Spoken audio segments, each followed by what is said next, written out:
देख रहे हैं गोरखधंधा। एक काम सी घरेलू लड़की थी, माँ बाप की लाडली बेटी। वालिद उसे गुड़िया बेटी कहकर पुकारते, जबकि बहन भाई और बाकी घर वाले बाजी गुड़िया कहकर बुलाते थे।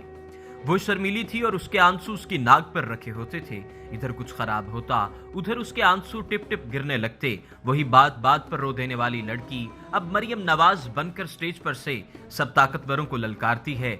जेल में दाल रोटी खाती है मगर मराद नहीं मांगती। अब उसकी आंखों से आंसू नहीं निकलते, शोले निकलते हैं जो अपनी गुफ्तगू से मुखालफिन को भस्म करने की ताकत रखते हैं। गुड़िया से मरियम नवाज और आम सी लड़की से कौमी लीडर बनने तक के सफर में बुनियादी बात उनकी अपने वालिद मियां नवाज शरीफ से कुर्बत है।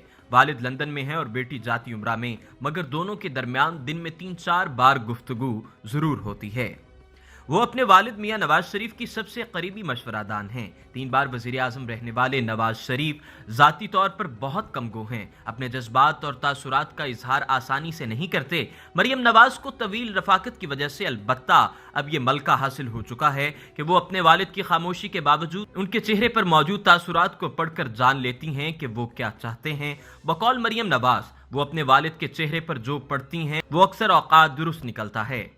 मरियम नवाज ने अपनी गिरफ्तारी से पहले मुजाहमती बयानिए के तहत मंडी बहाउद्दीन, पाकपतन और हाफिजाबाद जैसे शहरों के जो दौरे किए थे, उसने उनकी करिश्मा साज शख्सियत होने पर मोहर लगा दी थी। बादस जेल की सख्तियों को झेलकर वो कुंदन होकर बाहर निकली तो अंदाजा ये था कि वो जिधर जाएं उधर इंसानों के ठट लग जाएंगे, मगर अफसोस उनकी अपनी पार्टी उनकी हैसियत और कदर कीमत का अंदाजा न कर सकी। गुजरावाला जलसे में जाने के लिए जो रूट इस्तेमाल किया गया वो गैर सियासी सोच के ज़रिए असर था। हालांकि सियासी नुक्ता नज़र से मरियम नवाज को फिरोजपुर रोड और माल रोड से गुजरकर शादरा जाना चाहिए था। जगह जगह इस्तकबाली कैंप लगे होते, मस्जिद के लाउड स्पीकर्स में उनकी आमद का ऐलान होता, अनाउंसमेंट वाली पिकअप्स माहौल को गरमाती। अगर ऐसा हो जाता तो लाहौर में मोहतरमा बेनजीर भुट्टो के 10 अप्रैल वाले जलसे और जुलूस की याद ताज़ा हो जाती, मगर ना जाने किस खदशे के तहत मरियम नवाज के जुलूस को लाहौर शहर से बाहर शादरा के रास्ते गुजारा गया।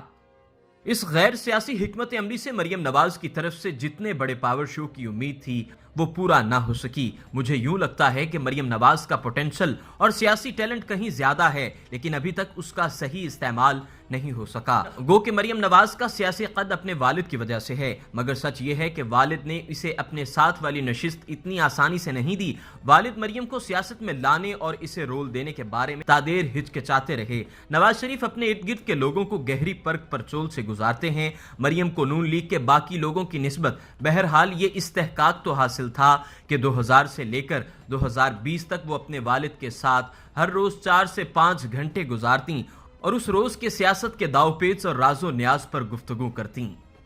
जब मियां नवाज शरीफ पाकिस्तान में थे तो मुस्लिम लीग नून की क़यादत दर्जाबंदी में मरियम नवाज का 3रा नंबर था, जबकि उनके चचा बिलहाज ओहदा मुस्लिम लीग नून के सदर भी हैं और मियां नवाज शरीफ के सालहा साल से नंबर 2 भी। मरियम नवाज को 3री पोजीशन भी बड़ी मुश्किल से मिली। इस पोजीशन पर साला साल से हमजा शहबाज शरीफ की नामजदगी हो चुकी थी। पार्टी के हर ज़िमनी इंतखाब की जिम्मेदारी हमजा शहबाज शरीफ की होती थी। पंजाब की गवर्नेंस में भी हमजा शहबाज की स्टेक शामिल थी, मगर मरियम नवाज ने अपने वालिद के मुजाहमती बयानिए वोट को इज्जत दो को आगे बढ़कर और अवाम में मकबूलियत हासिल करके गैर महसूस तरीके से पार्टी की नंबर 3 पोजीशन पर अपना नाम लिखवा लिया और फिर तकदीर के पहिए ने भी अजीब चक्कर लिया कि आखिरी वक्त में उनका जाना रुक गया। इसी इसनाम में पहले हमजा और फिर शहबाज शरीफ भी गिरफ्तार हो गए। अब मरियम नवाज के लिए खुला मैदान है, बशर्तिया के वो अपने मोहरे एहतियात से खेलें। मरियम नवाज की बतौर कौमी लीडर सियासत का बाकायदा आगाज गुजरावाला के जलसे से हुआ।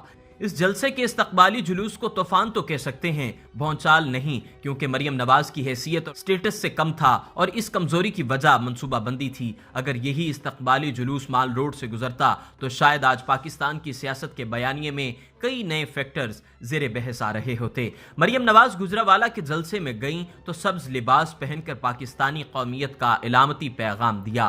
क्वेटा के जलसे में वो बलोची कढ़ाई वाला लिबास पहनकर शरीक हुई। यूं उन्होंने बलूचिस्तान से अपनी यकजहती का इजहार किया। वो लिबास का इंतखाब हो, लफ्जों का चुनाव हो या फिर नशिस्तो बर्खास्त के आदाब, हर मामले में पहले से तयशुदा और सोचे समझे रास्ते पर चलती हैं।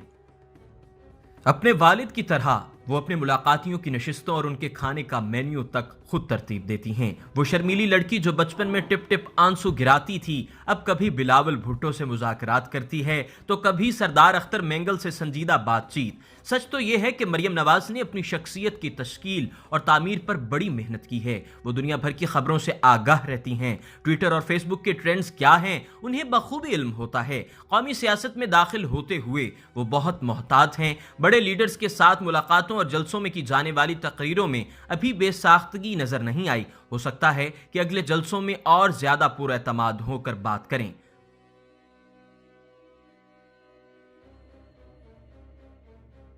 آپ دیکھ رہے ہیں گورکھدھندا۔